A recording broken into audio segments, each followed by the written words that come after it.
Pada wawancara kali ini, kita akan membahas mengenai tentang teori belajar behavioristik. Yang mana dalam teori ini banyak sekali tokoh-tokoh aliran behavioristik.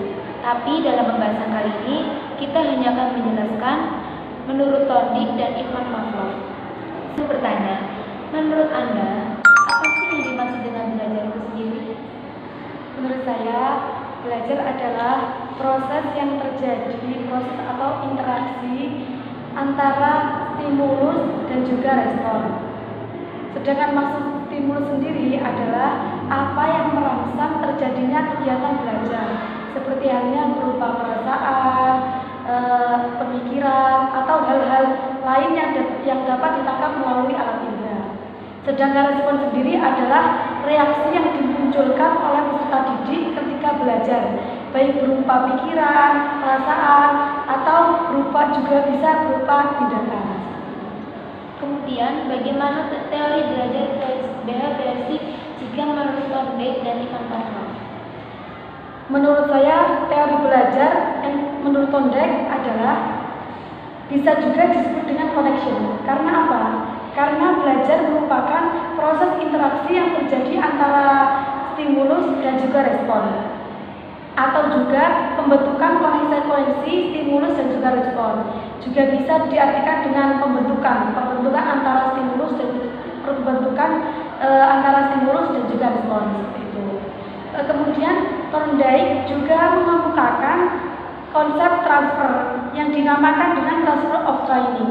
Maksudnya adalah penggunaan pengetahuan yang telah dimiliki oleh siswa untuk menyelesaikan suatu masalah, yang dimana di dalam masalah itu terdapat unsur-unsur pengetahuan yang telah dimiliki oleh siswa. Jadi siswa diharuskan, bukan diharuskan di bahasanya, sebaiknya atau lebih bagus itu setelah mendapatkan ilmu dan juga dia paham akan ilmu tersebut, untuk harus mengamalkan ilmu tersebut.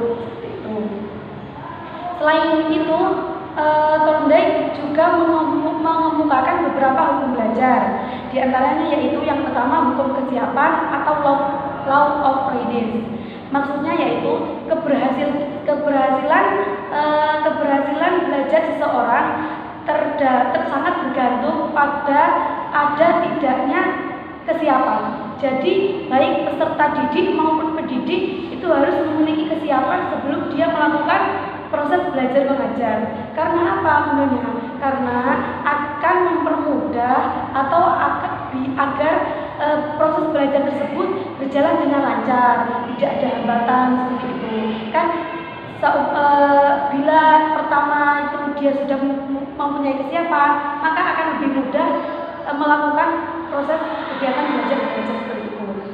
Yang kedua adalah hukum akibat atau law of effect. Maksudnya apabila diharapkan agar seseorang menyenangkan dirinya. Maksudnya jika seorang pendidik itu berusaha agar peserta didiknya itu semangat serta senang akan pelajaran yang diajar tersebut, dengan cara baik berupa diberikan hadiah atau ujian atau juga bisa berupa motivasi yang sekira peserta didik tersebut semangat serta senang melakukan kegiatan belajar mengajar tersebut. Sebagai peserta didik, dia harus juga menyenangkan dirinya. Jadi sekira dia bosan melakukan belajar itu, dia harus berusaha agar tidak bosan. Dengan cara refreshing, melihat film atau makan-makan seperti itu atau yang lainnya. Yang ketiga, hukum latihan atau law of experience, yaitu bahwa hubungan stimulus dan respon akan semakin kuat apabila sering diulang-ulang. Sebaliknya, jika tidak sering diulang, maka akan semakin lemah seperti itu. Seperti halnya kita ibaratkan seperti pisau yang sering kita asah, maka dia akan semakin tajam. Sebaliknya, jika pisau tidak pernah kita asah, maka dia akan tumpul. Seperti halnya otak manusia juga seperti itu. Terus dari penjelasan tersebut, tolong contoh kecilnya itu seperti apa?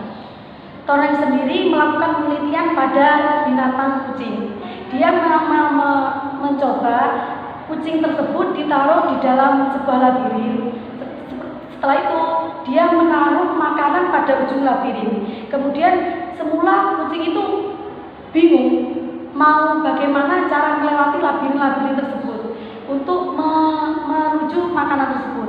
Tapi setelah berjalannya waktu, kucing tersebut terus berusaha. Jadi kucing tersebut tidak dibantu oleh siapapun. Jadi berusaha sendiri agar dia bisa mencapai pada makanan tersebut.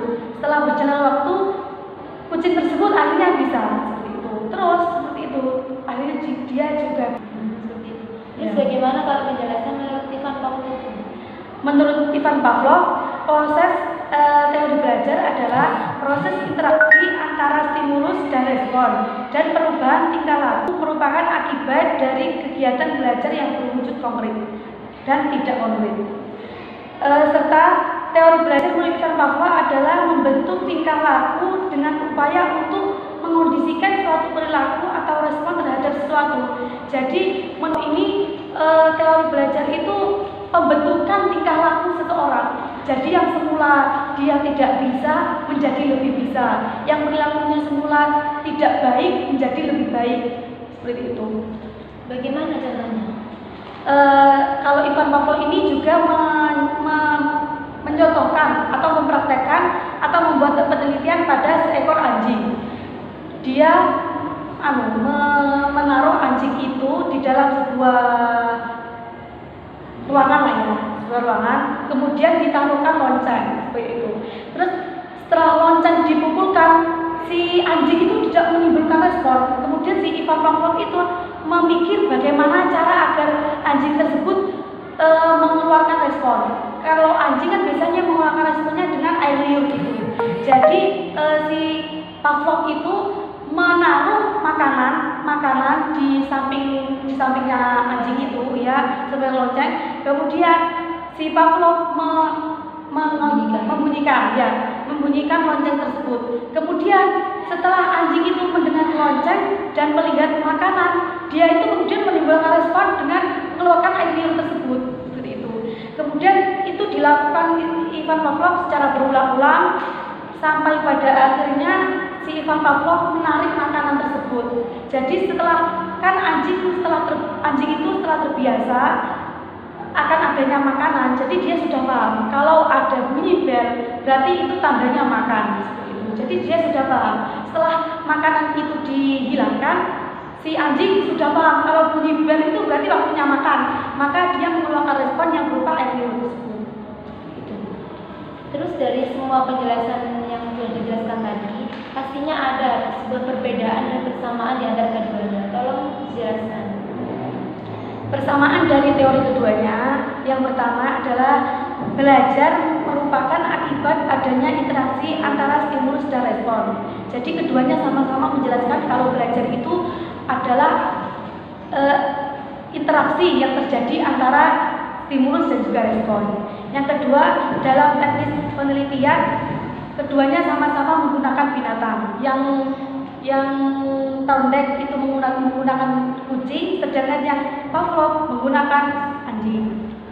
Yang ketiga, semua konsep belajar digunakan untuk membentuk perilaku. Apabila tidak terjadi perubahan perilaku, maka dianggap tidak melakukan atau tidak mengalami proses belajar.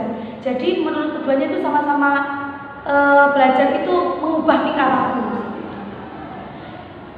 Kalau perbedaan menurut keduanya, kalau menurut Thorndike itu teori belajar itu menghubungkan antara stimulus dan juga respon. Jadi itu harus dibantu, harus ada bantuannya agar stimulus dan juga respon itu bersatu seperti itu. Tapi kalau menurut Ivan Pavlov tidak, dia mengemukakan bahwasanya teori belajar itu mengondisikan antara stimulus dan juga respon. Jadi tidak usah butuh bantuan, harus butuh bantuan. Terus kan di sini kita sebagai mahasiswa pendidikan bahasa Arab, menurut Anda bagaimana cara mendesain pengembangan pembelajaran bahasa Arab itu sendiri dengan menggunakan teori belajar behavioristik menurut Tauhid? Kalau menurut saya ya, jika diaplikasikan dengan kehidupan kita sehari-hari ya, cara agar apa tadi Mendesain pengembangan ya itu yang pertama adalah sebelum memulai proses belajar, hendaknya pendidik harus memastikan siswanya siap mengikuti pelajaran tersebut. Jadi sebelum memulai pelajaran, si pendidik itu harus mengecek akankah si peserta didik siap untuk melakukan kegiatan belajar tersebut atau tidak. Jika tidak, maka ia harus berusaha agar siswanya tersebut siap. Yang kedua, pembelajaran yang diberikan sebaiknya berupa pembelajaran yang kontinu, maksudnya baru. Jadi model pembelajaran itu setiap hari harus baru, cara belajar, cara mengajar itu harus baru. Kemudian kalau sudah si peserta didik sudah memahami akan materi yang kemarin, berarti lanjut ke materi yang selanjutnya.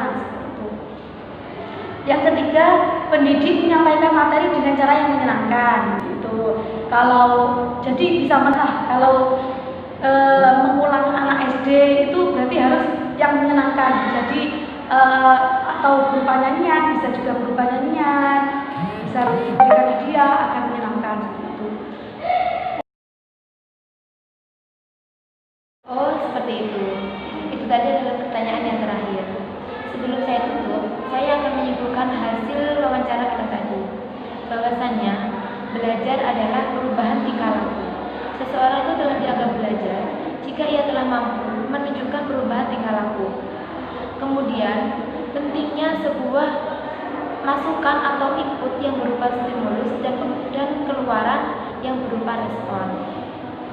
Sesuatu yang terjadi di antara stimulus dan respon tidak dianggap penting sebab tidak bisa diukur dan diamati. Yang bisa diamati dan diukur hanya stimulus dan responnya saja. Dan penguatan adalah sebuah faktor yang penting dalam belajar.